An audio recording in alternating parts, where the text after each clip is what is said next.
জবাব চাই, জবাব দাও। 208 নং জাতীয় সড়কের এই বেহাল দশার কারণে সিপিআইএমের লড়াই চলছেই চলবে। 6 মাস যেতে না যেতেই রাস্তায় বড় বড় কোমর পর্যন্ত, হাঁটু পর্যন্ত গর্ত হয়ে গেল, বর্তমায় পরিণত হল। তাতে যাত্রী পরিষেবা বেহাল অবস্থা, জনদুর্ভোগ চরম আকার ধারণ করেছে।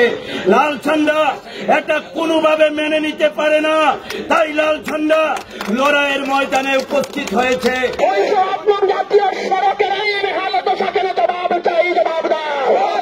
208 নং জাতীয় সড়কের বিবাদী অবস্থা কেন জবাব চাই, জবাব দাও। ঘুষখোরদের সঙ্গে জড়িত করে বিলম্বে গ্রেফতার করতে হবে। 208 নং জাতীয় সড়কের টাকা কোথায় গেলে জবাব চাই, জবাব দাও। এই নিম্নমানেরকে কাজ হলো কেন জবাব চাই, জবাব দাও। জবাব তোমাদের দিতেই হবে।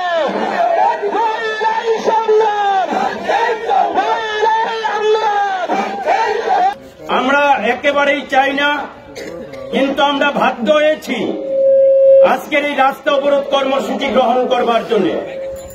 তাতে আপনাদের কিছুটা অসুবিধা হবে। আমরা বিনম্রভাবে বলছি, এই যে রাস্তা অবরোধের কর্মসূচি এটা আম জনতার স্বার্থে। কারণ আমাদের লাল ঝান্ডাই দীর্ঘদিন ধরে লড়াই করেছিল। বিকল্প জাতীয় সড়কের সুযোগ আছে, এই সুযোগকে কাজে লাগিয়ে বিকল্প জাতীয় সড়ক করতে হবে। আসাম আগরতলা যে রোড জাতীয় সড়ক, অসংখ্য বাঁক মোড়, আগরতলা আমাদের কাছে অনেক দূরে, তাই সহজভাবে বাঁক মোড় কমিয়ে দূরকে নিকটে আনা, সহজভাবে পরিবহন ব্যবস্থা, যাত্রী ব্যবস্থাকে সাজানোর জন্য এই বিকল্প জাতীয় সড়কের জন্য লাল ঝান্ডার দীর্ঘদিনের লড়াই ছিল। এই লড়াইয়ের ফসল হিসাবে জাতীয় সড়ক 208 নংয়ের কাজ আর্থিক মঞ্জুরি হয়। বামফ্রন্ট সরকার থাকার সময়ে এই কাজ 2016-17 সাল থেকে জমি জরিপ করা, জমির দাম নির্ধারণ করা, জমি অ্যাকোয়ার করা, এই সামগ্রিক কাজ ডিপিআর সহ চূড়ান্ত করা হয়। এই কাজ শুরু হয়, আমরা দেখলাম এই কাজ শুরু হওয়ার পর কাজ অত্যন্ত নিম্নমানের হচ্ছিল এবং কাজের গতি অত্যন্ত স্থিরতার সঙ্গে। যেভাবে কাজের গতি কমিয়ে দেওয়া হলো, কাজের গুণগত মান একেবারে নিচের দিকে নিয়ে যাওয়া হলো। সব দিকে আলোচনা হচ্ছিল কাজ কিভাবে ভালো হবে।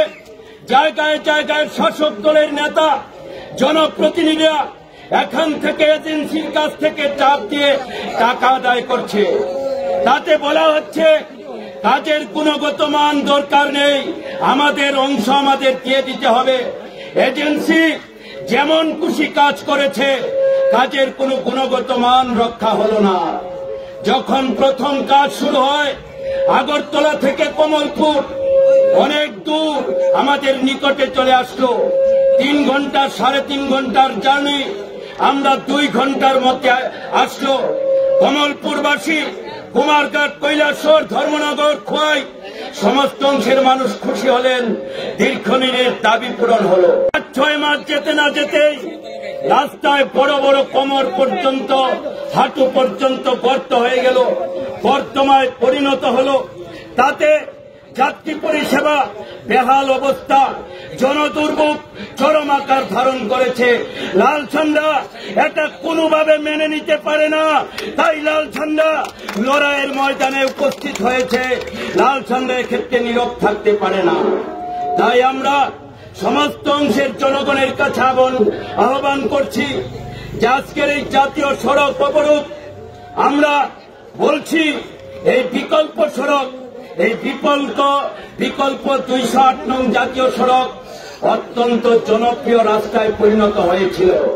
কিন্তু শাসক দল, কেন্দ্র রাজ্য সরকার চরম উদাসীনতায় এই 208 নং জাতীয় সড়ক বেহাল অবস্থায় তৈরি হল। তার সঙ্গে আমরা এও দাবি রেখেছিলাম, লাল ঝান্ডা বিগত দিনে আমরা লড়াই করেছিলাম বিকল্প রেলপথ কৈলাসহর হয়ে, কমলপুর হয়ে, খোয়াই হয়ে, মোহনপুর হয়ে, বিকল্প রেলপথ, এছাড়া ত্রিপুরার অগ্রগতি হতে পারে না। বেকারি সমস্যার সমাধানের একটা জীবন মান পাল্টে দেওয়ার ক্ষেত্রে, অর্থনৈতিক অবস্থান সুদৃঢ় করার ক্ষেত্রে এগুলি গুরুত্বপূর্ণ ভূমিকা পালন করে। কিন্তু শাসক দল যেমন নীরব, তেমনি কেন্দ্র রাজ্য সরকারের কোনো হেলদোল নেই।